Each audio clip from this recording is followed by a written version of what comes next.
bunyi. Kami nak kacau tu kok tak nyala tu lepuk ni.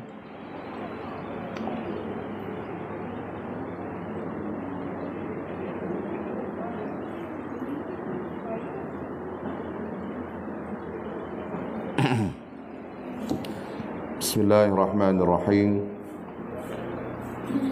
Assalamualaikum warahmatullahi wabarakatuh. Alhamdulillahi rabbil alamin. Wa afdalus salati wa atammu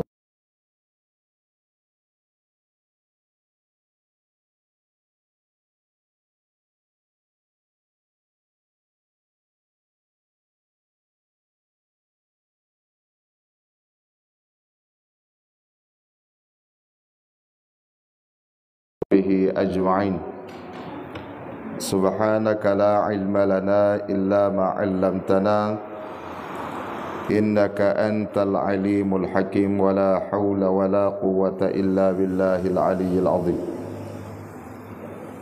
Alhamdulillah, macam biasa kita zahirkan rasa terima kasih kita dan syukur kita kepada Allah dengan limpah kurnia dan inayah dari Allah Subhanahu wa taala dapat kita berada dalam majlis yang penuh barakah, iaitulah majlis ilmu kita pada pagi ini dalam usaha untuk kita memahami tuntutan-tuntutan agama yang menjadi kewajipan buat kita bersama selaku hamba yang ingin mempersembahkan amalan yang terbaik kepada Allah Subhanahu wa taala. Hari ini insya-Allah kita nak sambung macam biasa kitab kita Safinatun Najah. Kalau yang saya tanda ni nak sambung muka surat yang ke-17. Muka surat yang 17 di atas sekali. Fasal yang ke-39. Kata tuan kitab kita rahimahullahu ta'ala, faslun 39, alladhi yalzamu fihi niyyatul imamati arba'un. Dia kata fasal 39 yang mesti diniatkan menjadi imam itu 4, yakni 4 keadaan. 4 keadaan yang bila mana kita nak sembahyang kita perlu dan wajib berniat sebagai makmum ataupun berniat menjadi makmum. Minta maaf, berniat menjadi imam. 4 keadaan bila mana kita nak sembahyang kita mesti berniat sebagai imam.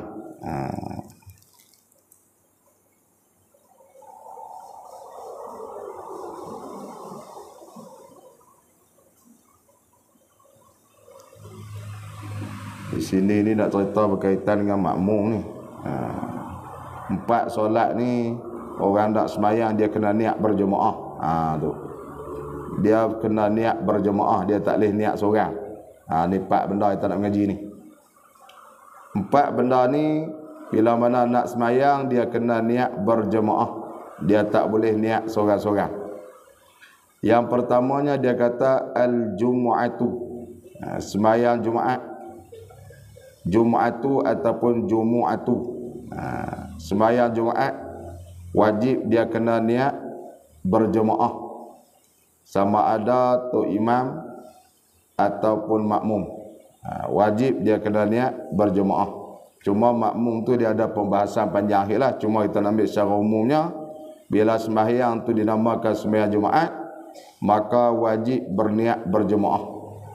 Tu imam dia wajib meniat sebagai imam lah. Kalau makmum tu dia ada pembahasan lagi. Kalau makmum tu contohnya dia sembahyang dah 1 rakaat, niat sebagai makmum. Kalau ada benda-benda yang menghalang untuk dia teruskan sebagai makmum, dia boleh niat berpisah dengan tok imam pada rakaat yang kedua. Ini bagi makmum dalam solat Jumaat. Ala kulli hal, tajuk kita nak mengaji hari ini ada 4 jenis sembahyang yang wajib niat berjamaah, khususnya kepada tok imam.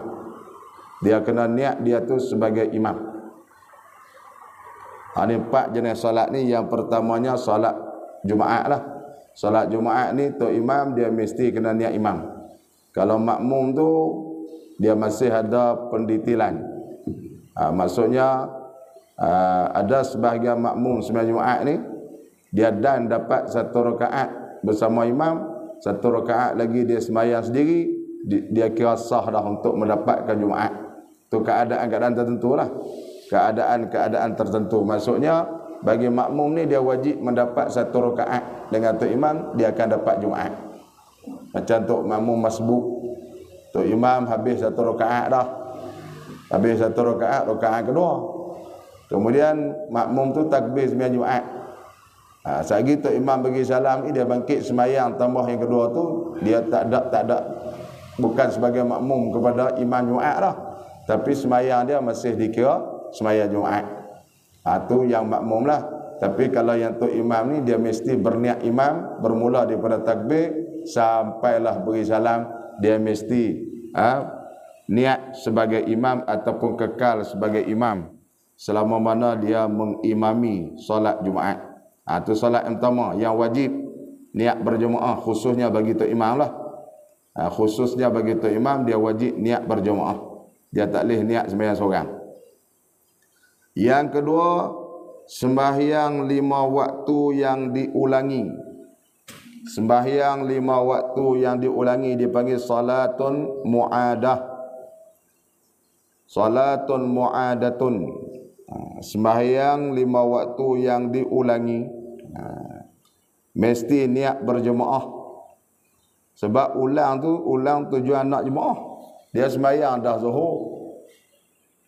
Dia sembahyang zuhur tu seorang.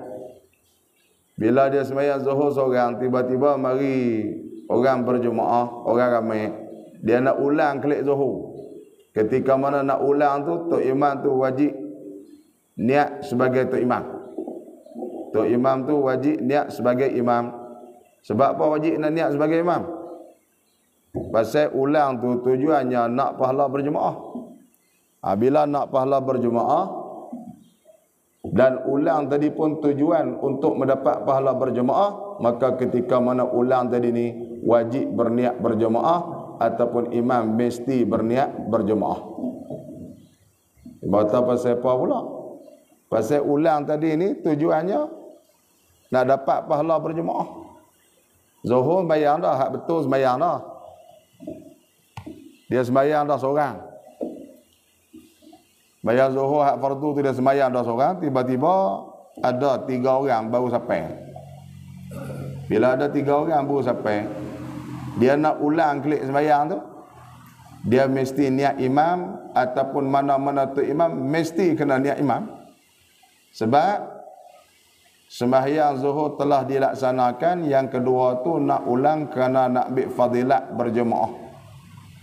Boleh faham kau deh? Kalau ikut tak kena ulang dah, sebab zuhur sembahyang dah, sembahyang seorang. Tiba-tiba ada orang baru sampai, dia nak ulang balik zuhur, dia kena niat berjemaah. Dia kena niat berjemaah. Dan tu imam yang nak jadi imam kat dia tu pun niat berjemaah. Tu niat berjemaah supaya terhasilnya pahala berjemaah. Ala kulli hal, nak ceritanya walaupun ulang tu sunat, tetapi nak menghasilkan pahala berjemaah, dia mesti niat berjemaah. Tu baru dapat pahala berjemaah dan baru sah sembahyang berjemaah yang diulang tadi ni. Kalau tak niat, dia tak jadi pahala berjemaah ataupun tak jadi solat berjemaah. Dah tak ikut tu imam dan tak niat tu imam, lepas tu duk ulang apa? Sembahyang ni dia tak boleh ulang saja. Kalau nak sembahyang banyak, sembahyang sunat Sembahyang wajib tak boleh ulang, sembahyang 5 waktu yang nak ulang ataupun nak buat lain tu memang confirm kata sembahyang tadi tak sah, maka wajiblah kena buat lain. Tapi kalau sah tak wajib kena buat lain. Dia kata nak ulang pun dia tak jadi ke, dia akan jadi sunat mutlak. Macam orang dia kok lah sembahyang saya tadi tak sempurna, dia pun ulang tak jadi ulang sembahyang tadi, dia akan jadi sunat mutlak. Jadi sembahyang sunat dia yang nak kena ulang. Kalau tak mau jemaah ni tak mau ulang, kalau sembahyang tadi confirm tak sah, dia buat lain. Itu yang pertama. Yang kedua, sah dah dia sembahyang, tapi dia ulang kali kedua kerana nak ambil fadilat berjemaah. Sebab tadi sembahyang seorang, waktu tu memang kena niat berjemaah, tak boleh niat sembahyang seorang. Sebab ulang tadi kerana nak berjemaah, tiba-tiba kerana nak berjemaah sembahyang niat seorang tadi. Tu yang kedua, sembahyang yang perlu niat berjemaah. Yang ketiga, sembahyang yang dinazarkan akan berjemaah. Jemaah tak wajib dah dia nazar, maka wajib dia kena niat berjemaah ketika mana nak melaksanakan solat tersebut. Contohlah, dia bernazar nak sembahyang jemaah 40 hari sembahyang subuh, sebab suami dia ni sembuh daripada penyakit stroke, contoh. Tu kalau contoh suami tu masalah lah, sebab perempuan 40 hari tu dia ada waktu cuti. Tu kalih klik belah lelaki lah. Sebab kalau contoh muslimat ni dia bahas panjang, bahas apa, langgar kafarah sumpah apa lagi, dia panjang cerita. Bahas hak mudah faham. Si suami bila mana dia bernazar kalau isteri dia sembuh daripada stroke, dia bernazar nak solat subuh berjemaah 40 pagi, tiap-tiap pagi solat berjemaah, dia bernazar, maka wajib dia berniat makmum ataupun berniat berjemaah ketika mana melaksanakan tiap-tiap pagi subuh selama 40 hari. Dia wajib niat sebagai makmum ataupun niat sebagai imam, kerana nak bagi terhasilnya kewajipan dia bernazar untuk menunaikan solat dalam keadaan berjemaah. Yang keempat, sembahyang jamak takdim pada ketika hujan. Kita jarang buat ni, tak kisah buat. Sekala nak kena buat gak suruh tok imam buat. Sembahyang jamak takdim ketika hujan. Lah ni boleh buat lagi ustaz? Boleh Boleh buat lah ni macam jamak qasar sampai ke lah ni. Bodoh, bukan hukum zaman dulu jamak qasar. Jamak ketika hujan ni lagu mana? Waktu musim hujan lebat pula turun lama. Bila mana dia pergi masjid waktu maghrib itu hujan tak ada, tapi seminggu dah hujan duk turun direct. Cuma waktu maghrib itu hujan tak turun, sebelum maghrib dia start mutu pergi masjid. Bila mana mulai sampai masjid hujan turun. Hujan turun pula lama. Sembahyang maghrib, habis maghrib. Kalau kata habis maghrib wirid pun hujan duk turun macam malam kemarin 2-3 malam dah. Turun maghrib tu turun terus sampai esok. Tak berhenti-henti. Jadi dia pergi masjid sebelum maghrib tu hujan tak turun. Molek bang apa semua hujan turun pro sampai sembahyang maghrib pun hujan turun. Berpanjangan. Jadi dia tak tahu lepas maghrib ni berhenti ke tak. Tapi tiap-tiap malam duk turun maghrib tu sampai pagi esok. Tak berhenti. Sampai banjir merata. Jadi bila dia pergi masjid waktu maghrib tu, waktu tu dia boleh niat untuk jamak takdim kerana hujan. Bila habis sembahyang maghrib, hujan masih duk turun, tok imam bakit sembahyang isya. Orang bang ni tak bang lah pun sudah maghrib.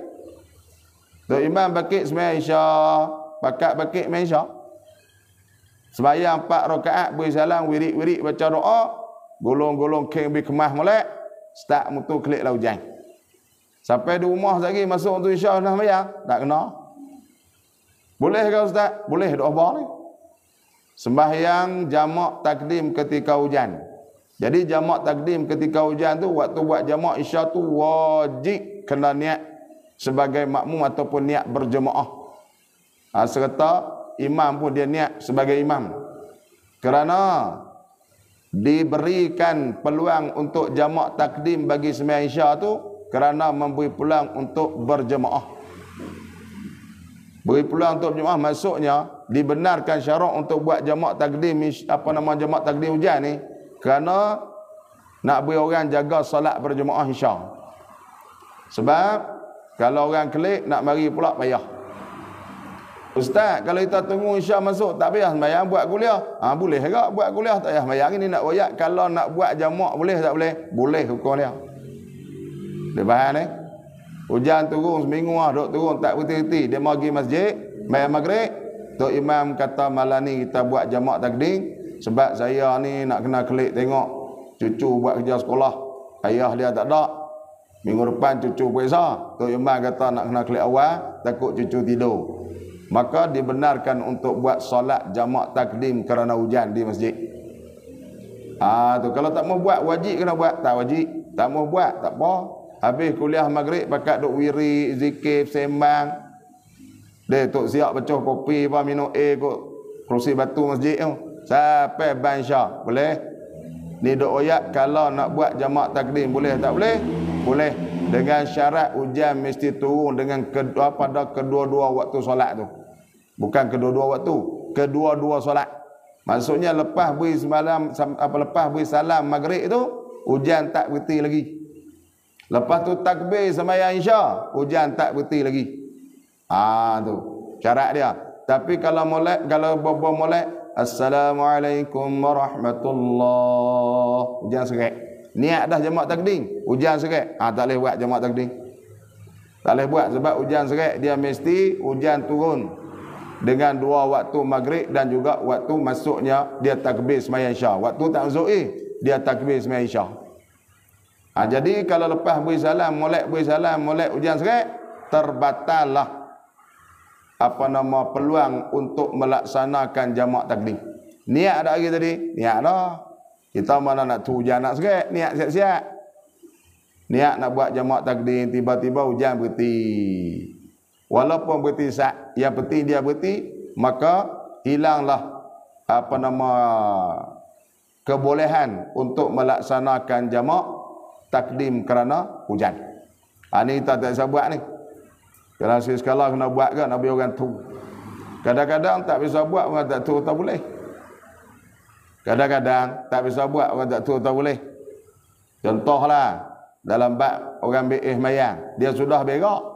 Dia malas nak basuh berak lagi sebab sejuk. Dia ambil mayang lu berak tak basuh lagi. Boleh tak boleh? Ustaz kata boleh. Dia kata, pelik ustaz ni ajaran sesat. Tak ada duk pelik. Jarang orang cerita. Tu. Kecing tak basuh lagi, ambil mayang lu. Boleh. Berak tak basuh lagi, ambil mayang lu. Boleh. Tapi kalau nak tayamum, wajib kena bersihkan, kena basuh berak lu lah. Ataupun kena istinjak lu. Tayamum kok mana pun dia kena istinjak dulu baru boleh tayamum. Tapi semayang, lepas berak ni, dia boleh terus ambil semayang. Terus ambil semayang. Lepas tu baru dia basuh berak. Basuh berak batal kat ustaz. Dah pegang. Ni, dua cara. Berak, basuh berak, tu sorok pegang. Tu sorok pegang, tu sorok gonyoh. Boleh kat ustaz? Guna PA hak semua. Tapi jangan derah sangat, takut luka gembong. Hak jenis orang duk basuh bah. Sembuh tak kena gonyoh, tu yang pertama. Yang keduanya pakai sarung tangan getah, dia basuh punggung dia. Ni saja nak cerita lah, tak kena lah buat lagu tu. Tapi nak apa tu benda hak tak bisa cerita, tak bisa buat, dia jadi pelik. Sebab tu bab jamak takdim ketika hujan ni sekali kena try kak. Sekali kena try sebab benda tu dibenarkan, diharuskan. Tu dengan syarat-syarat dia tertentu. Tapi kalau tak faham syarat-syarat dia lagi, kena mengaji lebih faham molek lah, bu kita boleh buat jamak takdim kerana hujan. Ala kulli hal 4 solat ni dia mesti niat berjemaah. Tak boleh niat sembahyang seorang. Sebab tujuan buat 4 jenis solat ni tujuannya nak pahala berjemaah. Kalau tidak, tak disarankan ni, tak disyariatkan ataupun tak disarankan dalam Islam. Sembahyang ulang balik tu tujuannya nak pahala berjemaah lah, kali tak niat berjemaah. Tadi dia sembahyang seorang, lepas tu nak sembahyang, nak pahala berjemaah, ulang tak niat berjemaah juga. Tak jadi. Jadi 4 benda ni mesti kena niat berjemaah kerana tujuan 4 benda ni salah ada antara 4 benda ni hak wajib kena niat kerana nak terjadinya sembahyang seperti mana Jumaat. Dan yang lain ni untuk terjadinya pahala berjemaah mesti kena niat berjemaah. Kalau tak niat berjemaah dia jadi sunat lah, dia tak jadi sembahyang diulang, dia jadi sunat. Kalau tak niat berjemaah, begitu gak jamak takdim kerana hujan, dia tak niat berjemaah, sembahyang seorang jadi sunat. Dia tak di Malaysia, tak pergi bank, kena sembahyang lain. Tu kalau tak niat berjemaah. Baik, seterusnya. Fasal yang ke-40, syarat ikut imam itu 11. Syarat sah mengikut imam itu 11. Nak ikut tu imam, dia kena ada 11 syarat ni baru sah ikut tu imam tu. Kalau tak cukup syarat 11 syarat ni, maka tak sah kita ikut tu imam hak duduk depan kita tu. Yang pertama katanya, jangan ia menyangka, ia tu makmum.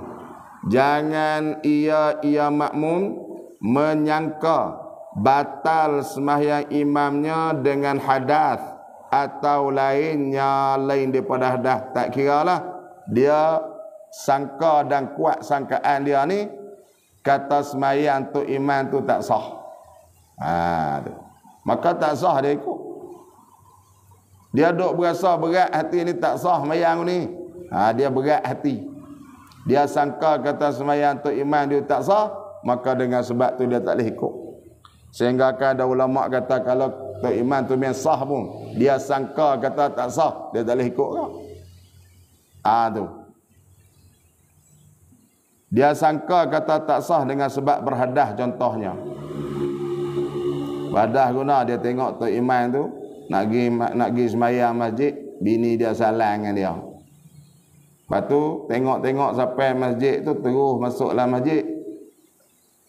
Bayar sunat, pamir sunat, orang komat, paham komat, dia tu imam.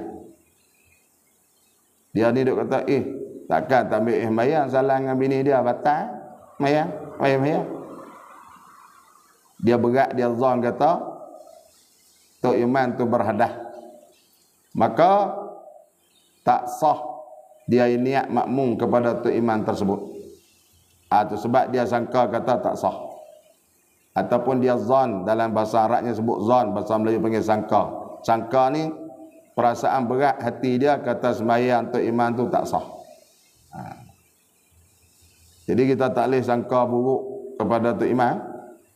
Maka buruk sebab sangka buruk kepada tu imam. Sembahyang tak sah. Sembahyang baca tak betul, sangka buruk. Boleh merosakkan sembahyang. Ataupun kita berhenti di RNR. Kita nak sembahyang, kita dah dia ni betul tak betul baca tu.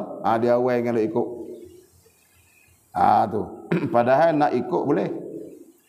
Kita berhenti sebab tu saya duk berhenti RNR tengok lah ni orang sembahyang seorang-seorang. Dia tak sembahyang jemaah, dia tak tu baca betul tak betul. Bekah ni kalau benda tak tu lagi tak boleh buat hukum. Benda tak tu lagi tak boleh buat hukum. Kalau confirm boleh buat hukum. Confirm boleh buat hukum. Kalau tak confirm tak boleh buat hukum. Tersawuf kalau tak confirm kena buat hukum lah. Tersawuf. Halal tak halal tu. Buat hukum pada buat tulisan. Tak payah. Tu tersawuf. Fiqh ni kalau tak jelas tak boleh buat hukum. Cerita dok kata aku ketuk tak ketuk itu lepas mai maghrib. Orang Bansha. Aku ketuk tak ketuk itu. Tu. Nak kira apa? Kira tak ketuk mayang insya. Dia tu lagi mana tu kok ketuk tu ketuk tak tu ya. Tu pekah. Kain ni suci ke tak tu? Tak tu suci. Kok lah tak suci. Kok tak suci tu tak suci sungguh kan? Tak tu lah. Tak tu lah. Boleh. Tu pekah. Maka dengan sebab tu fiqah ni kalau kita tak tahu kita tak boleh hukum. Tengok kawan tu sembahyang, nak ikut dia, baca betul tak betul, mutu tak betul tak betul. Bisa dengar dia baca, tak kisah kira betul lah. Tu sembahyang berjemaah. Batulah ni orang Islam hari ni kalau dia tak kenal dia sanksi dengan Muslim yang lain. Bukti RA tak sembahyang jemaah. Itu satu, dia rasa sanksi tak selesa. Yang keduanya sebab dia musafir nak cepat. Kadang-kadang nak cepat bukan kerana terus musafir. Cepat tu pasal dia nak makan, lapar. Jadi sembahyang jemaah lemak dia dah. Sembahyang seorang-seorang, semua seorang. Itu menunjukkan kata jiwa umat Islam tidak bersatu. Padahal kita kena siqah dan percaya dengan keislaman dia. Bila dia mui surah ni, dikira dia ni jujur dengan keislaman dia.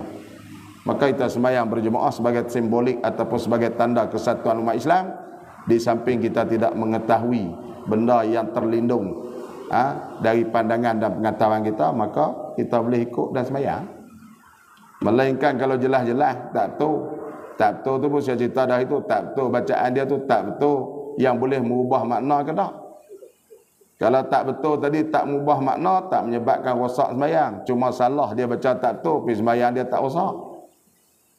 Yang tu pun kita kena perhati kat setengah orang dia dengar tu imam baca tak betul, tak boleh jadi makmum lalu. Tak betul tu tengok, tak betul tu merosakkan sembahyang tak. Kalau tak betul tu tak merosakkan sembahyang, kita tak boleh mufarakah.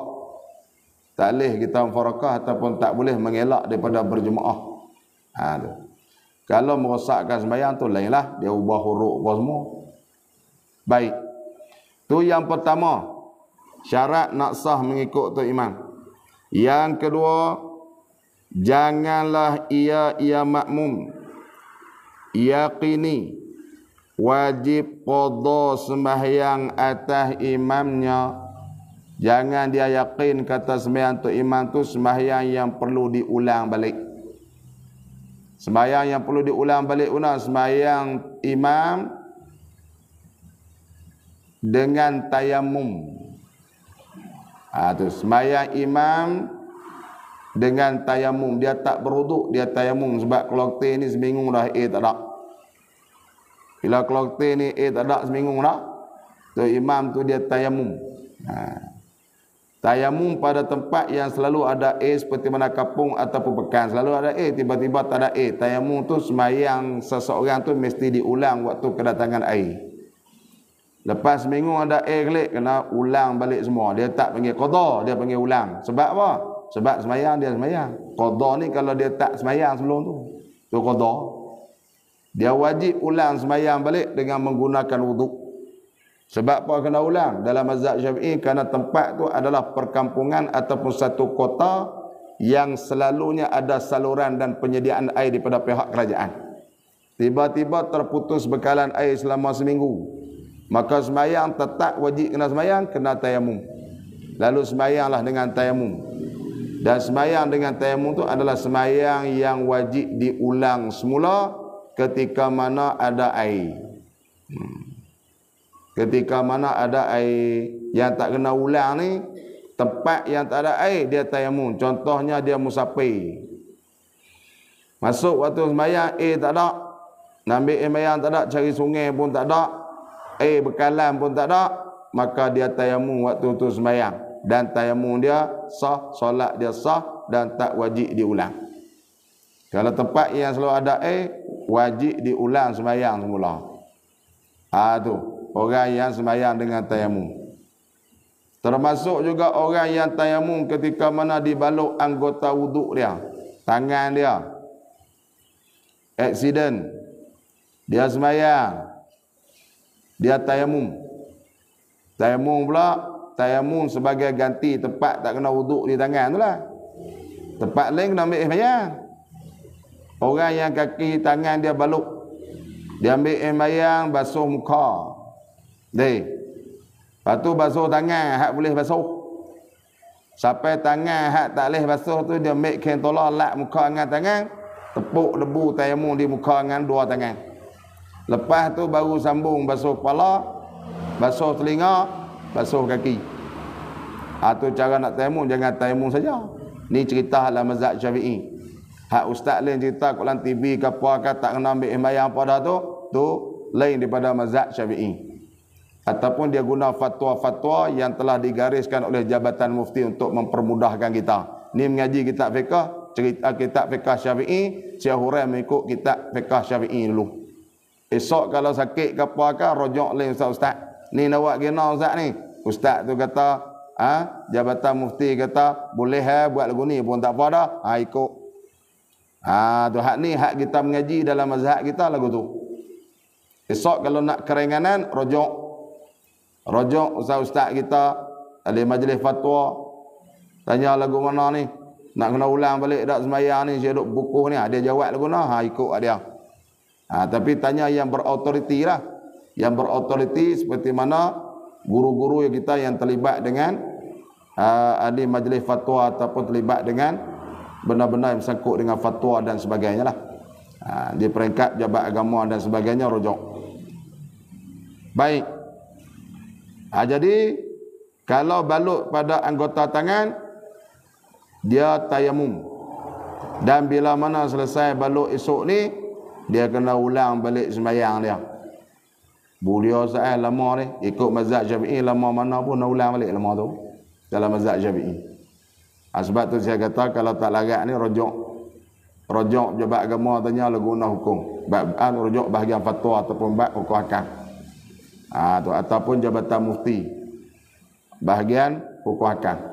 Dalam mazhab Syafi'i ni kalau dibaluk tu selama setahun, dia kena lega esok dia kena ulang balik setahun.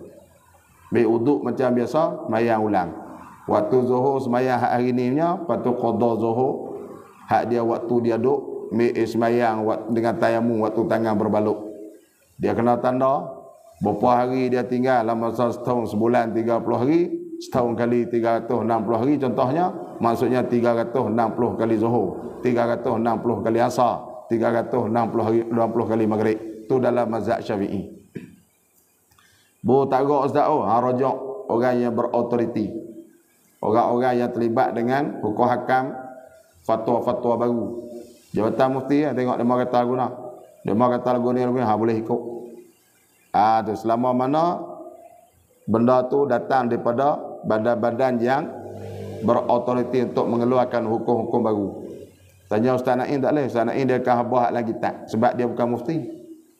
Mufti dia boleh habah hukum yang terkini, maksudnya fatwa-fatwa baru. Tanya Ustaz Naim, kami nak utuh masjid barang masjid boleh jual tak Ustaz Naim? Ustaz Naim kan jawab tak boleh. Sebab mazhab Syafi'i tak boleh jual. Tu tengok masjid lain boleh jual, masjid lain dia mau rojak qadi baling. Qadi kata boleh, berhukum boleh. Baru hukum jadi boleh. Ustaz Naim pun tu kata mazhab lain boleh. Tapi pasal apa Ustaz Naim tak uyak atas mazhab lain boleh? Sebab dia bukan qadi dan bukan mufti. Sebab tu saya sebut itu ustaz tugas dia lain. Mufti tugas dia lain, qadi tugas dia lain. Kadang-kadang ustaz pun dah jadi mufti kak. Ustaz ni tugas dia baca kitab. Habah hukum dalam kitab. Nak buat hukum keluar masalah, kena pergi tanya qadi, tanya mufti. Tahan nak keluar masalah. Maksudnya bila jadi masalah lagu ni, dalam kitab tak uyak pergi tanya dia. Contoh macam tadi ya. Dalam mazhab Syafi'i, barang masjid, bumbu masjid, tikar masjid, kapek masjid, apa semua, tak boleh jual. Haram jual barang wakaf. Tu tengok masjid lain boleh, dengan petani ada dia mau jual barang tu. Dia mau rojok badan-badan berautoriti. Lepas tu kalau kami pergi rojok boleh jual tak? Dengar dia mau kata boleh tak boleh? Dia mau tak boleh? Boleh. Apa Ustaz Naim tak jawab kata boleh, dah Ustaz Naim ngaji juga. Saya bukan qadi nak jawab kata boleh. Saya royak hak ngaji dalam kitab. Tu dia kena faham kita pun. Kita kalau nak tanya hukum yang ada dalam kitab-kitab dalam agama yang tersedia ada. Jadi ustaz royak tu. Manakala hukum-hukum yang perlu perbandingan mazhab apa semua, kena pergi tanya mufti ataupun qadi. Tu. Tengok macam duit fidyah. Duit fidyah dia mau tanya boleh tak nak tukar beli beg sekolah kat fakir miskin. Kena tanya orang lain, jangan tanya ustaz. Kita tanya tu mufti, kita tanya tok qadi. Boleh tak boleh? Duit fidyah ni nak beli beras ya. Mana boleh beli benda lain.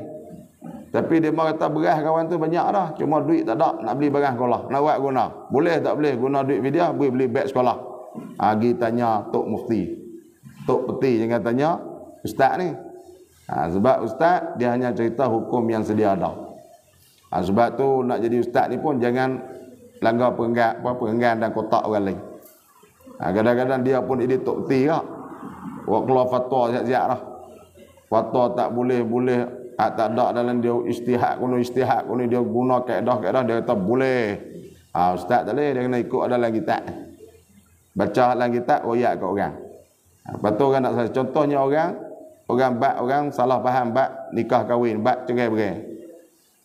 Tu laki dia kata, bini dia kata, dia lafaz cerai dah. Laki dia kata, tak tu waktu tu saya tak perasan dia kata. Saya cerai bini saya. Nak buat lagu na tu ustaz. Ustaz tu kena jawab. Nak buat lagu na, kena pergi jabat agama, tanya demo. Demo akan putus. Maksudnya hukum tu nak terjadi dengan keputusan daripada demo.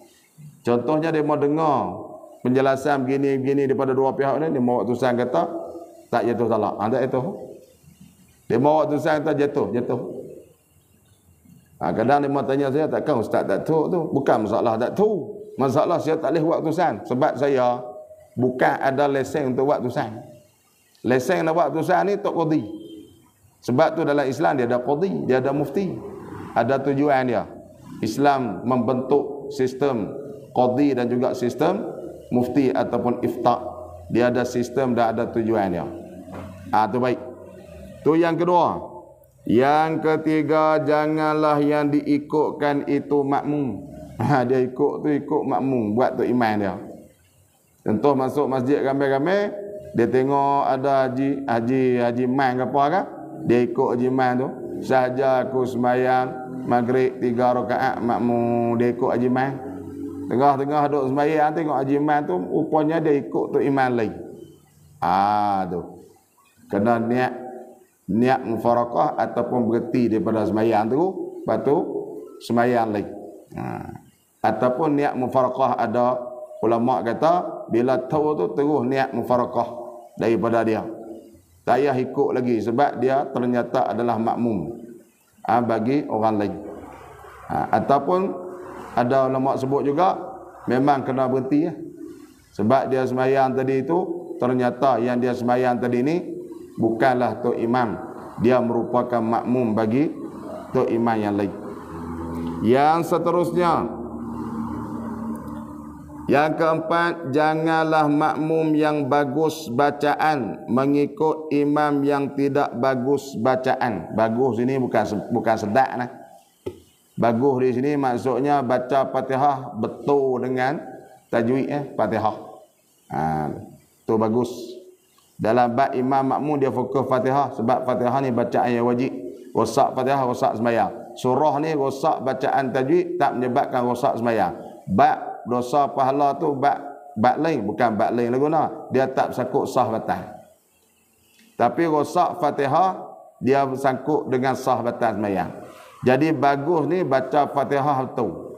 Orang yang baca Fatihah betul molek, dia tak boleh ikut tok imam ataupun orang yang jadi imam dia tu bacaan tak betul. Tak boleh. Baca tak sedap tak apa, boleh ikut. Tok imam tu baca tak sedap, makmum tu suara sedap, tak apa dia, tak ada masalah. Suara tu bak anugerah Tuhan. Di tok imam tu baca Fatihah bunyi pahinung. Hak makmum tu baca Fatihah bunyi tok arak, hak tok arak gi ikut tok imam hak bunyi keling tu. Contohlah. Maksud saya kata tu baca Fatihah tak betul, tak sah ikut. Tapi kalau makmum tu baca tak betul ikut imam tu, kalau makmum tu dah belajar dah tapi tak boleh ubah, sembahyang dia tu molek sah. Tapi nak jadi makmum tak boleh. Dia sembahyang untuk dia, nak jadi imam tak boleh. Dia sembahyang untuk dia boleh. Tu yang belajar lah. Tapi kalau baca tak betul kerana tak belajar, tu jeng tak boleh ambil kira tu. Ni duk belajar pun tak boleh. Belajar lama tak boleh. Belajar lama tak boleh. Tu. Dia nak jadi imam, tak boleh. Dia nak duduk belakang ikut orang baca betul. Dia ambil seorang tak apa, untuk seorang dia boleh. Baik, yang seterusnya. Yang kelima, janganlah makmum mendahului imam pada tempat berdiri. Ini tempat berdiri tu imam. Jangan pas depan. Cakap bahasa mudahnya, tu imam berdiri sini, dia ujung tu berdiri pas ke depan pada tu imam. Tak sah lah. Tapi kalau sama sah lagi, diri sama sah lagi. Cuma hilang fadilat lah. Ni dia pas ke depan. Makmum tu pas ke depan daripada tu imam. Ni jaranglah orang buat. Jarang orang buat pun kena torak kadang-kadang. Orang sembahyang masjid ni sampai kat luar. Hak luar tu sah dia ambil betul-betul dengan dinding masjid depan tu imam belakang. Dia betul-betul dengan dinding masjid depan. Maknanya dia tu duduk depan pada tu imam. Duduk depan pada tu imam. Belah luar pada masjid besar-besar kita jarang kot berlaku di negara kita no. Tempat-tempat Arab dah lah. Biar tarawih apa semua sampai kat atas jalan raya semua sembahyang. Tu kalau masjid Kelantan tu tutup jalan penuh orang. Tutup jalan-jalan tu. Orang nak pergi ke Baling, pergi kok Tawa, tak boleh lalu Kelantan. Pergi kok nu. Kok Kejer apa nu jalan besar. Dia buat tutup jalan sebab sembahyang sampai luar. Hak luar tu pas depan tak sah sebab potong untuk imam. Baik, yang seterusnya. Makmum hendaklah mengetahui perpindahan imamnya. Ini syarat nak sah ikut. Makmum dia mesti tahu penggerakan tu imam. Sama ada tahu tadi dengan apa, atau tahu tadi dengan penggerakan, atau tahu tadi dengan mendengar suara imam, atau suara orang yang menyampaikan suara imam. Tu pak. Tahu tadi sama ada dengan nampak atau dengan penggerakan tu imam, atau mendengar suara imam, atau mendengar suara orang yang menyampaikan suara imam. Mubalik. Ada dengar di Mekah. Imam Allahu Akbar. Allahu Akbar. Tu mubalik. Mubalik ni kalau tak dengar suara tu imam, mubalik, disunatkan. Tapi kalau dengar dalam mazhab kita dilarang dengan maksud makruh. Tu dia mau duk buat ke tu di tempat kita pun. Kalau mazhab Syafi'i tak boleh. Kalau dia mazhab lain tak apalah. Mazhab Syafi'i bila suara tu imam dengar, mubalik tak payah. Makruh. Mazhab lain boleh. Sunat ke apa saya tak tahu. Mazhab lain. Tapi mazhab kita ni disarankan bila mana suara imam dah kedengaran, maka mubalik tak perlu. Kadang dia nak tiru, main tarawih dia nak tiru. Kita pasien tiru nombor satu. Orang lain buat, kita pun buat. Dia ada gaduh nak tiru. Tiru benda molek tak apa. Tiru benda hak nampak molek tapi jadi tak molek. Masalah. Hak nampak molek tapi jadi tak molek. Tiru hak molek walaupun dia tak tahu kata panggil apa, dia punya syarat-syarat ke mana, tapi buat tu jadi molek lalu. Tiru bagus. Contoh pemakaian sunnah pakai. Dia tak tahu pakai boh kepiah boh gigi guna dapat pahala sunat. Tu. Ada benda tu dia nak tiru benda molek tapi rupa yang molek. Hakikatnya dia kena tahu patah larang dia. Maka takut jadi tak molek. Dia mudah nak tiru kita. Dia pergi Mekah, dia klik tu, di sana boleh buat. Dia hujah gitu. Di sana boleh buat dia tahu. Pasal apa kita tak boleh buat? Ada orang hujah di Mekah tak buat mauluk, Malaysia pasal apa buat mauluk. Di Mekah orang boleh buat, pasal apa kita tak boleh buat. Baik. Katanya lagi, yang seterusnya makmum dan imam hendaklah berhimpun di dalam masjid. Mesti duduk di satu tempat lah. Atau pada jarak 300 hasta lebih kurang. Tu. Ni dia tak duduk dalam masjid. Dia duduk di luar masjid. Jarak tak boleh lebih daripada 300 hasta. Yang ni lebih kurang 150 meter. Tok imam dalam masjid. Tak ada jemaah apa nama? Tak ada jemaah sampai di luar. Dia seorang duduk luar. Ikut imam dalam masjid. Boleh tak? Boleh. Dengan syarat jangan melebihi 150 meter lebih kurang. Kalau dalam masjid tak apa. Kalau masjid tu luas. Dia duduk jauh. Tok imam duduk mihrab. Dia takbir duduk di pintu masjid. Tak ada siapa dia dengan tok imam tu. 2 orang 5. Boleh tak? Boleh. Sebab duduk dalam satu masjid tak apa. Tapi kalau duduk di luar masjid, dia tak boleh melepasi jarak 150 meter. Kalau tak ada orang lah. kalau ada orang pergi Johana pun Tok Imam di putih ni makmum pergi kelote tak apa. Dengan syarat sah tu bersambung pergi kelote. Dan boleh tahu penggerakan imam dengan sebab melihat penggerakan orang di depan kita. Boleh. Tapi kalau terpisah luar pada masjid, terpisah saf, dia tak boleh melebihi 150 meter. Kalau dalam masjid duduk tak mana apa boleh ikut selama mana dia tu penggerakan imam. Sama ada dengan 4 cara tadi ni. Dengar ke, tengok ke apa ke, semua boleh. Tu. Kalau hilang 4 cara tu, dia kena niat sembahyang seorang. Sebagai contoh, orang pekak dan buta. Orang buta.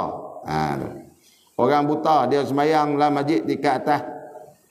Tok Imam baca Fatihah pakai speaker, karam apuh, lung tak bunyi apa, suara apa tak dengar, dia duduk atas. Kalau dengar tak apalah, kalau tak dengar, dia niat biasa seorang. Kalau gagah lagi ikut Tok Imam tu tak sah. Melainkan kalau dengar penggerakan Allahu Akbar, tak apa. Ini contoh. Ataupun dia sembahyang dalam masjid tingkat atas, maksudnya bilik lain tapi masjid lagi. Tu. Karam apuh, dia buta. Bila mapuh karam, speaker tak dengar, maka dia niat sembahyang seorang. Sebab apa? Sebab dia tak boleh tahu penggerakan Tok Imam. Begitulah apa jua keadaan pun dalam masjid doa ni. Dia tak boleh mengetahui penggerakan Tok Imam dengan salah satu daripada 4 cara tadi ni, maka dia kena niat sembahyang seorang ataupun mufarakah. Selama mana dia duduk dalam masjid dan dia tahu penggerakan Tok Imam, dia duduk tak mana pun boleh. Walaupun orang lain tak ada. Tu. Walaupun orang lain tak ada. Dia dengan Tok Imam tu, dia duduk juru dinding tu. Duduk juru dinding ni. Tak mahu pergi dekat. Kadang-kadang ada. Di tempat kita jaranglah sebab kita bersiap molek ni. Kadang-kadang orang sembahyang ni, ada pakaian itu dia guna pakaian kerja. Busuk Jadi dia dah masuk dalam masjid, dia takut busuk masjid. Lalu dia sembahyang di luar masjid, dia niat makmum. Boleh tak boleh? Boleh, dengan syarat jangan jarak dia 150 meter luar masjid. Memang bukan jarak 150 meter lah. Di luar masjid, di luar dinding masjid.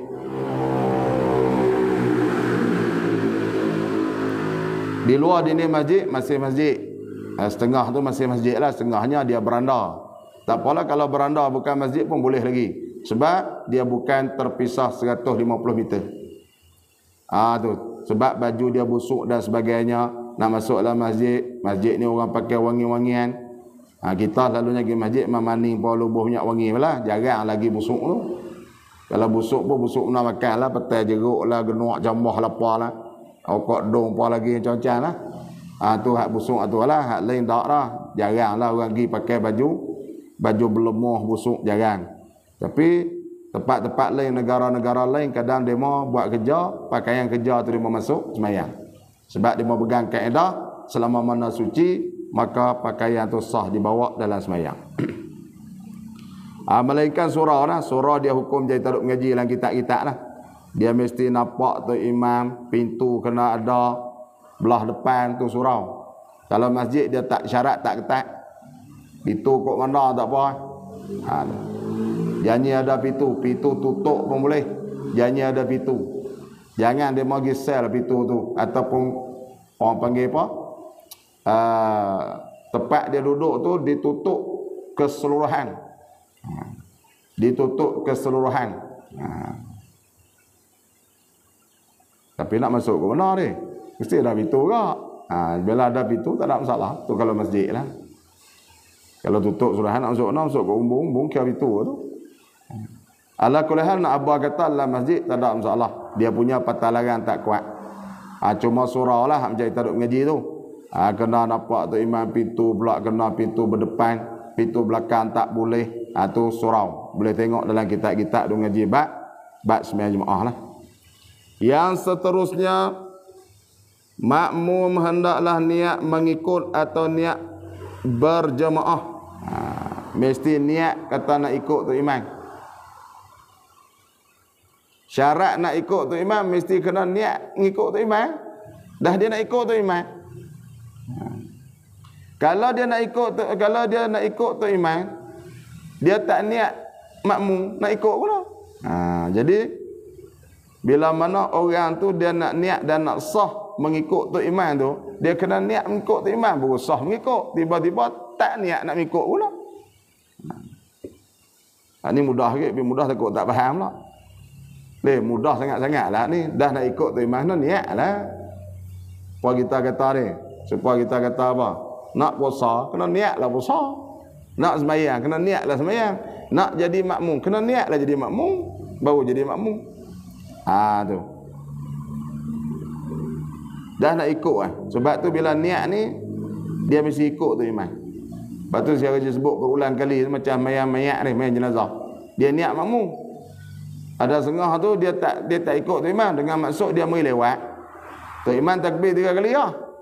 Dia pun niat mayat makmuman lillah taala, dia takbir cepat-cepat beri sama.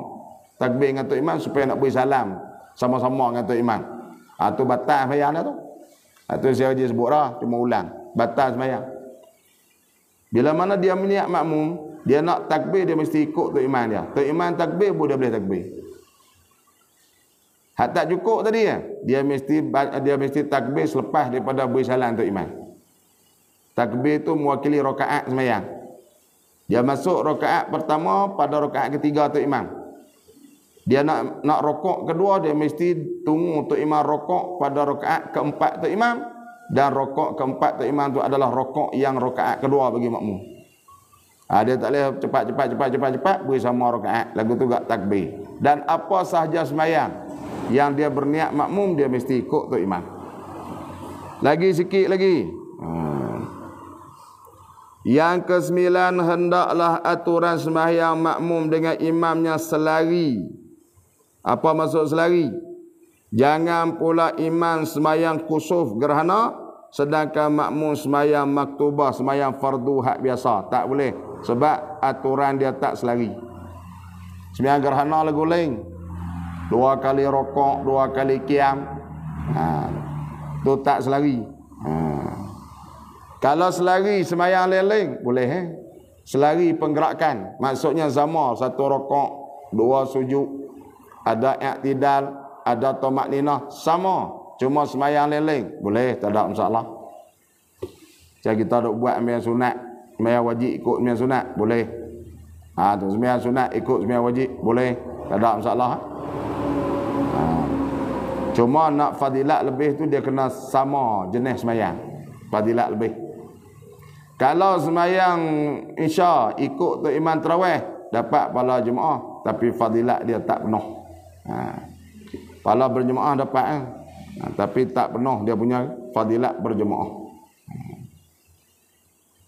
Pahala jemaah dapat mungkinlah dapat 10, 20. Kan? Mungkin dapat tapi penuh tak penuh. Pahala berjemaah dapat. Pahala jemaah ni lagu mana dia lebih pada 1. 2, 3, 4, 5, 6, 7 sampai ribu tu pahala jemaah. Macam kita sembahyang jemaah, ada orang dapat 27, ada orang dapat 20, ada dapat 20, ada dapat 23, ada dapat 18, ada dapat 3. Tu semua pahala jemaah. Dia tak dapat penuh, tak dapat fadilat. Fadilat ni 27. Ada orang dapat 24 Ada orang dapat 20, ada orang dapat 15, ada orang dapat 8 pahala sembahyang jemaah dia. Tu. Ada orang tak dapat langsung. Ada agak pahala berjemaah tu tak dapat langsung. Sebab apa? Sebab tak sah jemaah dia, tak dapat pahala jemaah. Selama mana sah dia akan dapat pahala berjemaah. Cuma sikit dengan banyak. Saya duk cerita, kalau kita sembahyang tak ikut protokol dia tak akan sampai 27 pahala. Antaranya tak ikut protokol, tidak sama ataupun tidak mengikut tu imam. Saya raja duk cerita tu, tidak mengikut imam sebab yang ni selalu jadi. Tak ikut tu imam tu imam turun nak sujud, dahi tak apa sejadah ni, dia pun bergerak lagi dah. Maka hilanglah markah 27, mungkin tinggal 20. Sebab dia menyertai tu imam. Dia tak nama ikut. Ikut ni setelah mana dia selesai, sebelah sana tu imam selesai turun sujud, daripada i'tidal turun letak dahi atas jadah, selesai tu imam turun, barulah makmum mula bergerak turun. Tu dipanggil ikut. Hak tu dapat 27. Kalau Tok Imam tengah duduk turun, dia pun turun katik, terpotong, tak dapat 27. Kemudian saf dia tak dapat, terpotong, tinggal 20. Kemudian sah dia tak sama, terpotong, tinggal 18 ataupun 15. Kemudian dia tak ikut Tok Imam, bahkan mengiri ikut Tok Imam, terpotong, tinggal 10. Kemudian dia tak khusyuk apa gitu gini, terpotong, tinggal 6. Potong, tinggal 2. Bukan 27, 2. Kita nak tahu korang banyak esok. Malaikat tiup sekali-kala saya pun bakit, kita bakit tengok akaun pahala kita. Sembilan jemaah tak nak tinggal, tapi akaun dia dapat tak banyak. Waktu tu boleh dia kata, menyesal aku, dulu aku tak ambil tahu tentang ibadat aku. Sebab menyesal ni bila mana dia hilang peluang, baru dia akan berlaku menyesal. Jarang orang menyesal tengah peluang dok ada, jarang. Goliknya penyesalan berlaku setelah mana hilangnya peluang. Tu goliknya. Tu dipanggil penyesalan. Jarang kalau orang tengah-tengah duk ada benda tu dia menyesal, jarang. Kalau berlaku juga orang panggil beringat ataupun sedar. Tengah duk buat waktu tu dia rasa rugi, tu orang panggil sedar. Nak nama apa nama menyesal ni, dia mesti berlaku selepas pada hilang benda yang dia ada. Bu nama menyesal. Menyesal dia jarang berlaku tengah-tengah. Tengah-tengah tu panggil sedar. Tengah-tengah tu panggil sedar. Tengah duk buat, lepas tu dia sedar kata dia ni buat kerja tak kemas. Lalu dia pun ubah, tu orang panggil kesedaran. Yang panggil menyesal ni selesai semua apa habis dah peluang tu, baru datang penyesalan dan kerugian. Jadi kita nak tahu kita rugi tak rugi, kita bakit di kubur esok, malaikat tiup sakakala, waktu itu kita tengok kita untung ke rugi. Sebab tu bila mana kita nak untung awal ni, kita kena tengok dia punya disiplin ibadat ni waktu atas dunia lagi lah. Macam kita nak mengaji ni lah, untuk kita tahu disiplin ibadat kita. Yang seterusnya, janganlah tiada mengikut imam pada kerja-kerja sunat. Bila tu imam duk kerja perbuatan sunat, janganlah tiada mengikut, kena ikut pada kerja-kerja sunat, yakni pada perbuatan sunat. Perbuatan sunat mana? Yang dianggap keji, tiada menurutnya. Kalau kita tak ikut, nampak huduh. Penggerakan kita tu nampak huduh. Benda sunat yang kita tak ikut dia tu nampak huduh. Tu. Janganlah tiada mengikut, yakni kena ikut benda-benda sunat yang Tok Imam buat. Kalau tak ikut nampak huduh. Kena ikut tak? Tu. Dia kena ikut. Jangan tak ikut. Kalau tak ikut batal. Contoh guna, Tok Imam sujud sawi. Dia tak ikut. Tak boleh batal sembahyang dia. Sujud sawi bukan wajib Ustaz sunat. Tok Imam sunat. Kalau kita tak ikut, perbuatan tak ikut tu nampak sangat keji. Keji tu dengan masuk nampak berkelepeng. Tok Imam sujud mudah nampak kelepeng. Maka mu kena ikut. Jangan duk kata aku tak lupa, hak lupa Tok Imam balai dia sujud sawi kudak. Tak boleh kena ikut. Kunut nazilah. Tok Imam baca, kita tak ada. Tak ikut. Tu benda-benda yang sunat, yang kalau kita tak ikut tu nampak keji, hak tu kena ikut. Kalau tak ikut batal. Yang ke-11, makmum hendaklah mengikut imamnya. Ni pun mudah agak. Dengar mudah tapi kadang duk fikir pasal apa khabar lagi. Makmum mesti mengikut imamnya. Kita jawab klik, mana ada makmum tak ikut tu imam? Kita jawab klik kat tuan kita ni. Tuan kita kata makmum mesti kena ikut tu imam. Kita jawab klik, mana ada makmum tak ikut tu imam? Semua ikut tu imam. Nampak pandai kita pada tuan kita tu. Tuan kita nak apa kata makmum mesti ikut tu imam, dia jangan bawa pembawakan tersendiri. Kadang-kala tu imam bangkit pada sujud terakhir duk tahiyat, dia memanjangkan sujud. Kena hati-hati, dia mau baca doa panjang. Sebab dia tak ikut tu imam. Tok Imam bakit dah, dia tak okey, duk Rabbil Fili lah, doa makan, doa tahajud, doa nu lah sujud terakhir. Dia kena ikut Tok Imam. Tok Imam bakit, dia bakit. Ni Tok Imam bakit dia tak agik duk baca zikir dalam sujud yang terakhir sebelum tahiyat akhir. Begitu juga makmum yang masbuk mari rakaat tahiyat awal. Bila tahiyat awal dia takbir dia duduk tahiyat awal sebab Tok Imam duduk tahiyat awal. Dia at-tahiyyatul mubarakatus salawat, Tok Imam bakit rakaat ketiga. Dia kena bakit jangan duduk tebang berhabis tahiyat. Sebab waktu tu bukan waktu tahiyat dia. Ni ada nasihat sikit lagi. Allahumma salli ala sayyidina Muhammad. Baru bakit jeng sembahyang dia. Kerana dia tak ikut Tok Imam. Ramai tak? Ada buat ke tu? Ramai tak? Khususnya pada sujud yang terakhir dia panjang. Panjang sebab dia nak amal doa-doa yang dia terima ijazah pada tok-tok guru dia dulu. Terima ijazah untuk amalkan, cuma amal tu pada ketika dia jadi imam ataupun dia sembahyang seorang. Dia imam tak apalah sebab orang nak ikut dia. Tu pun jangan panjang sangat. Panjang daripada matahari terbit sampai matahari tenggelam. Tarak mi. Daripada tolong syamsi ila ghurubus syamsi, daripada subuh sampai maghrib. Tak ada lah buat lagu tu dia, tapi nak buat tak panjang. Jadi dia imam, dia panjang tak apa orang ikut dia. Panjang pun janganlah panjang sangat. Tapi nak oyaknya boleh panjang lah kalau nak panjang pada selalu. Ataupun dia sembahyang seorang. Sembahyang seorang baca panjang. Bila mana dia jadi makmum dia tak boleh. Dia kena ikut Tok Imam dia. Tok Imam laju dia laju. Tok Imam slow dia slow. Baik. Pukul 10.19. 10.30 tak putih. Sikit lagi. Faslon 41. Gambaran perikutan itu 9. Bentuk-bentuk nak ikut Tok Imam ni ada 9 bentuk. Sebahagiannya sah, sebahagiannya tak sah. Sebahagiannya boleh ikut, sebahagiannya tak boleh ikut. Yang sah diikuti 5 macam. Semua 9. Yang sah diikuti 5 macam. Yang pertama, lelaki mengikut lelaki.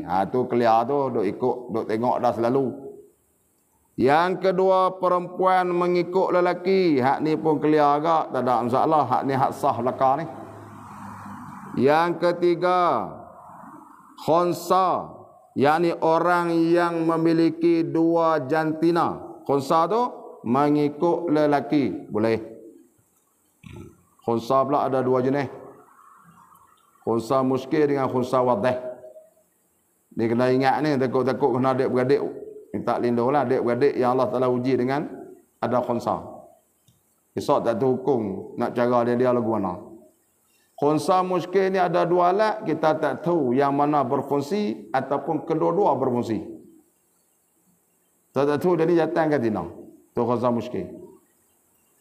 Khonsa wadih ada 2 alat tapi boleh pakai 1. Maka hukum dia hak boleh pakai tu. Ada 2 alat, hak laki hidup, maka dia tu dinamakan laki. Kalau ada 2 alat, perempuan kencing belah perempuan, mari haid, maka hukum dia perempuan. Khonsa wadih, hukum dia perempuan. Khonsa agak sebab ada 2 alat. Kalau belah perempuan ni khonsa wadih, belah perempuan berfungsi, belah laki dia boleh kerat. Buat pembedahan kerat boleh. Jadi perempuan. Memang perempuan pun kalau ada 2 alat tu perempuan agak sebab berfungsi hak perempuan. Tu khonsa wadih. Khonsa muskil ni 2 alat. Ada 2 alat. Dua-dua tak berfungsi ataupun dua-dua berfungsi. Tak tahu dia ni jatang ke tina. Yang tak tahu jatang tina ni, hukum dia bebas. Dia jadi jatang boleh, ditina boleh. Bebas guna kata boleh. Dia nak pakai tudung pun boleh. Dia tak mau pakai pun boleh. Orang lelaki pakai tudung tak boleh. Pakai tudung tak boleh orang lelaki. Pakai saja-saja sekenok tak boleh tak. Nak melawak, nak apa tak boleh. Kadang-kadang ada suami dia kerja melawak, dia pakai tudung bini dia tak boleh ke? Tudung bini dia tak boleh pakai, gelamah bini dia tak boleh pakai. Saja nak teh-teh letak Tak boleh. Orang lelaki. Sutra tak boleh kak. Kalau bini dia lapik tilang, minta maaf dia. Lapik tilang dengan sutra sebab malam tu nak bertumbuk Lapik tilang tu guna cadar sutra. Suami kena ambil kain pelikat lapik, dia duduk atas kain pelikat tu. Tu. Nak lapik dia tak boleh duduk atas kain sutra. Dah bini boh lapik bahagian kita. Nak buang takut bini kita beli mahal-mahal buang pula dah. Kita lapik kain tola kita, lapik kain pelikat kita duduk atas kain pelikat tu. Tu. Jadi kalau khunsa muskil dua-dua boleh, dia kain tudung boleh.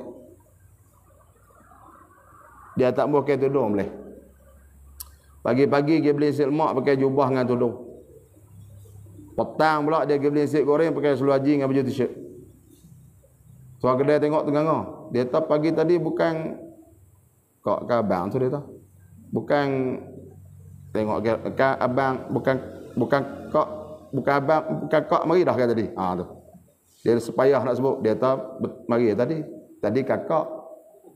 Ni nak petang ni abang tu. Hukum apa berdosa? Tak berdosa.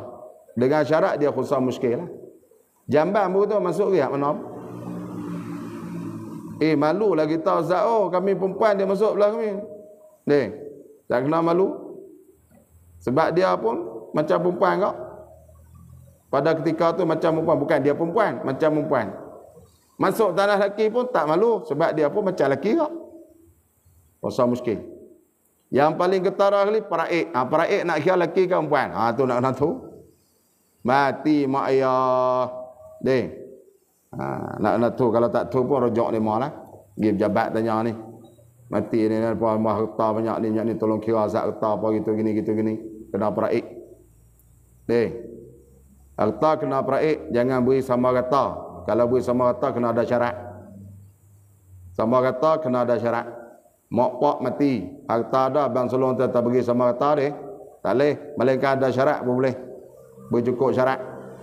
Salah satu syaratnya kena royak kepada adik-beradik. Mu kalau ikut faraid dapatnya ni, kalau sama rata dapatnya ni. Nambah, kalau dia setuju pun boleh.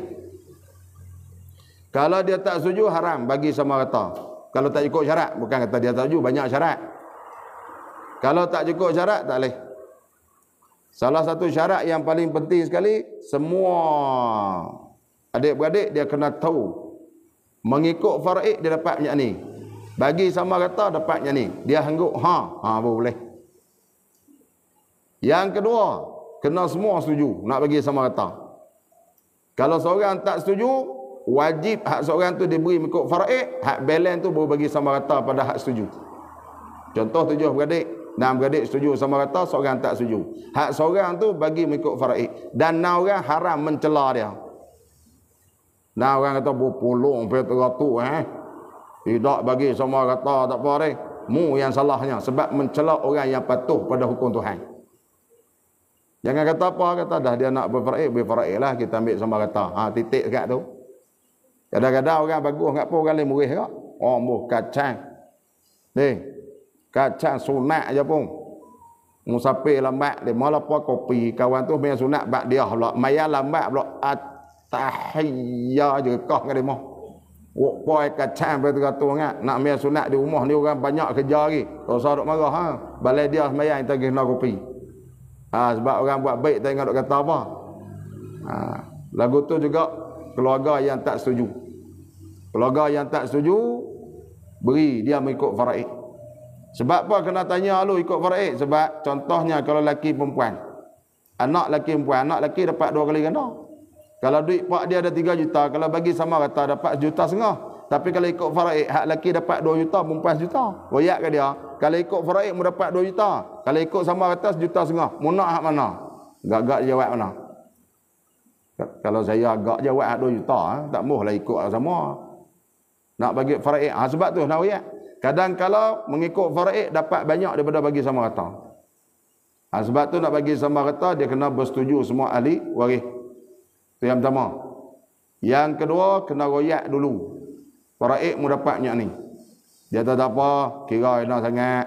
Harta mak ayah dulu sah payah untuk kita 7 beradik bagi sama rata tak apa. Lepas dapat maklumat fardu dia banyak mana habuan dia makna, dia bersetuju untuk sama rata. Baru diharuskan untuk bagi sama rata. Laju-laju sikit nak berhabis ni. Yang keempat, perempuan mengikut khunsa. Ini sah ni, perempuan mengikut khunsa sah. Yang kelima, perempuan mengikut perempuan sah juga. Ini semua kita tahu dah, duk biasa buat. Orang perempuan mengikut orang perempuan, untuk imam perempuan, makmum pun perempuan. Yang batal diikut 4 macam, semua 9, 5 sah, 4 ni tak sah. Yang pertama, lelaki mengikut perempuan, tak sah. Tu semua jelas tu. Alih tengah mana pun bini dia tak boleh ikut. Tapi di Indonesia ada seorang ustazah ni, dia maya Jumaat baca khutbah jadi tok imam. Geng-geng tok bilah semua lelaki, je mik je karih je imam. Ustazah tu nama ustazah perempuan lah. Baca khutbah di masjid di Indonesia. Tu di Indonesia ni dia terlampau liberal. Liberal dengan maksud tidak ada pihak berkuasa yang memantau urusan agama.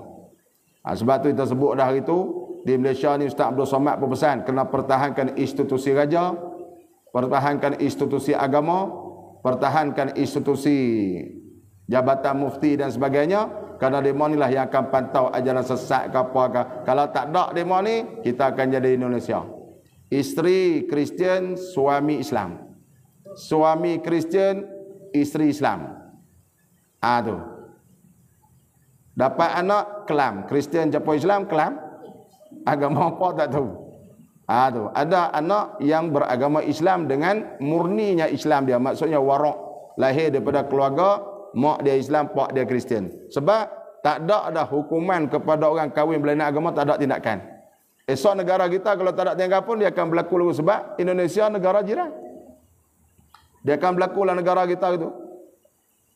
Esok kita anak kita pun boleh menantu. Bukan doa ni nak buat contoh. Menantu buat kelik, anak kita mengaji tahfiz pun boleh, nikah bini dia tu Kristian. Duduk serumah dengan kita. Serabut. Nak ambil tindakan tak ada peruntukan mahkamah. Nak file case pun tak lekat. Nak ambil tindakan tak lekat. Nak suruh cerai tak boleh. Nak suruh siapa, mana ada undang-undang apa, kita tak boleh paksa untuk cerai. Sebab undang-undang tak ada. Tapi kalau ada undang-undang lagi, kita boleh buat kes. Cara di mahkamah gitu gini terpisah hubungan suami isteri. Itu pentingnya perundangan Islam dan juga sistem pentadbiran Islam. Sebab tu kita berusaha untuk menjadikan negara kita ni murni melaksanakan tuntutan syariat dan tuntutan agama. Kalau tidak, ke depan, masa depan generasi kita ni kita tak tahu. Nak jadi jariah dah untuk kita mati esok. Jariah guna, dia terlibat dengan benda-benda yang karut seperti mana berlaku di Indonesia hari ini.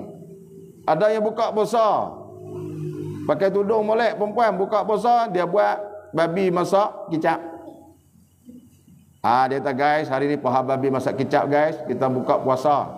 Iftar guys, duk gas, tokak babi masak kicap. Tu dia punya liberal. Tu saya tengok video lah. Video di Indonesia. Ada sate ular. Dia pakai tudung molek, sate ular. Dia kerat atas tekak lu. Lepas tu dia tungging ular tu masuk darah lancawan, buah madu. Kacau-kacau minum sebagai ubat. Sementara tunggu sate masak, togok darah ular campur dengan madu. Itulah ubat apa. Tu saya tengok video tu. Pelik-pelik bila mana urusan agama tidak ada orang yang menjaga. Dalam negara kita pun terakis sikit demi sikit. Sebab tu dulu yang kita duk dengar RUU dan sebagainya, bab hukuman syariah nak martabat hukuman. Sekarang apa? Kerana mahkamah syariah ni duk di bawah nak berbanding hukuman-hukuman sivil yang lain. Sedangkan Nabi kata al-Islam ya'lu wa la yu'la alaih. Islam ni tinggi, tak boleh benda lain tinggi daripada dia. Tanggungjawab Islam meninggikan Islam. Nabi sebut Islam tu tinggi dan tak ada benda yang lebih tinggi daripada Islam. Kok mana pun bukan Islam ni dia kena duduk di bawah Islam. Tapi kelemahan orang Islam yang mengabaikan dan tak mahu fikir serta tak mahu menyusahkan hidup, akhirnya Islam ni terpaksa dirombak oleh orang-orang yang tidak bertanggungjawab. Tu baik. Nak habis sikit ni. Lelaki mengikut khunsa tak boleh. Ikut khunsa tak sah. Ketiga, khonsa mengikut perempuan. Tak boleh juga. Siapa tak boleh? Khonsa mengikut perempuan tak boleh tu sebab boleh jadi waktu dia ikut tu dia lelaki. Dah khonsa kita tak tahu lelaki perempuan. Hakikat di sisi Allah kita tak tahu. Boleh jadi waktu dia jadi makmum tu dia lelaki. Lelaki mana boleh ikut perempuan? Yang ni hukum khas yang dicerita oleh ulama. Jadi khonsa, tok imam dia tu perempuan. Ustazah Faridah tok imam dia, main tarawih, geng-geng perempuan, semua muslimat ada seorang khonsa, tak sah. Kalau nak sembahyang Jumaat suruh khonsa tu jadi imam. Khonsa jadi imam boleh. Lelaki boleh ikut khonsa, tak ada apa lelaki pula dah. Perempuan boleh ikut khonsa. Dalam banyak-banyak Ustazah Faridah pun kena jadi makmum. Tu. Yang jadi tok imam tadi ni Farikhair. Farikhair tu Faridah campur mak khair. Jadi Farikhair khonsa. Saja kata tu. Khonsa tu nak jadi tok imam, Ustazah Faridah, Ustazah Maryam. Tu. Ustazah Umi Kasau semua jadi makmum. Hak jadi tok imamnya Farikhair. Khonsa tu boleh. Tapi kalau khonsa tu ikut tok imam perempuan tak sah. Kalau dia tak pandai jadi imam, dia sembahyang seorang. Khonsa tadi. Melainkan kalau ada lelaki, dia ikut lelaki. Yang keempat, khonsa mengikut khonsa. Tak boleh tak? Tak sah. Pula dah. Lepas tu dia mahu nak sembahyang guna. Dia mahu nak pergi cari masjid. Ada orang jatang. Ataupun surah yang ada jemaah lelaki lah. Kalau semua kampung tu ada 85 orang, semua khonsa. Perkampungan khonsa. Baling Kedah Daraman contoh. Nak jemaah tak boleh. Sebab apa tak boleh? Boleh jadi yang mengikut tadi tu lelaki, yang jadi imam tu perempuan. Boleh jadi tu. Sebab tu tak boleh. Lepas tu mayang seorang-seorang. Ni boleh mayang seorang-seorang khonsa. Dengan syarat khonsa muskil. Kalau khonsa wadih, dia fungsi hak lelaki, maka dia lelaki, dia boleh jadi imam. Tak ada masalah. Walaupun dua-dua muskil, dua-dua khonsa. Tapi tok imam tu khonsa wadih dia belah lelaki. Maka boleh jadi tok imam. Hak ni berkaitan dengan bentuk-bentuk untuk kita mengikut imam yang perlu kita ambil perhatian agaklah. Sebab takut-takut tok imam tu khonsa. Ni ada dua alat. Kalau sah-sah lelaki tak apalah. Takut dia khonsa, kerana khonsa ni berlaku di sekitar kita. Kalau berlaku sampai teratur tu ujian untuk dia. Khonsa muskil nikah tak boleh. Siang kat dia. Kalau khonsa wadih tak apa, tengok belah mana berfungsi. Kalau fungsi belah lelaki, dia hukum lelaki, dia nikah dengan perempuan. Tu. Nikah perempuan terkejut bini dia. Gena dua anak selamat kan, pergi canai nak selamat. Pergi canai, tutup boleh molek. Kalau hak perempuan hidup, pergi kerak canai bersama molek. Kalau sok orang perempuan tanya ni bekas apa ni? Tanda kelahiran. Buat gitu lah. Tanda lahir dia ada bekas. Macam bekas orang panggil bekas luka teman-teman muda kan. Tanda kelahiran. Kalau dia hidup hak lelaki hak perempuan, dia pergi canai tapung pemelek, dia mau tanya apa? Bekas kelahiran. Tanda kelahiran. Tu. Bukan kata abang ya, adik-beradik abang semua ada tanda ni dia tahu. Ada royak kat bini dia begitu. Habis atubat imam. Yang seterusnya kita akan sambung lepas ni syarat-syarat jamak takhir. Nanti kita akan cerita jamak tu apa dia, qasar tu apa dia. Ada kalanya kita boleh jamak tak boleh qasar. Ada kalanya kita jamak serta qasar. Ada kalanya kita qasar tapi tak jamak. Ni dia ada cerita belakang lah. InsyaAllah kita akan sambung dalam episod-episod pengajian yang akan datang dengan izin dari Allah Subhanahu wa taala. Wallahu a'lam.